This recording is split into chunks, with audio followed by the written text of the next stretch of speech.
పవిత్ర రంజాన్ని పురస్కరించుకుని తెలంగాణ జాగృతి ఖతార్ ఇఫ్తార్ కిట్లను పంపిణీ చేసింది.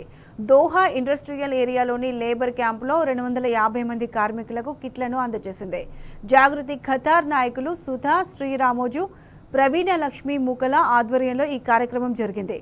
Indian culture centre general secretary Abraham Joseph, ఇమ్కాస్ ఖతార్ అధ్యక్షుడు హైదర్ ముఖ్య అతిథులుగా హాజరై ఇఫ్తార్ కిట్లను పంపిణీ చేశారు.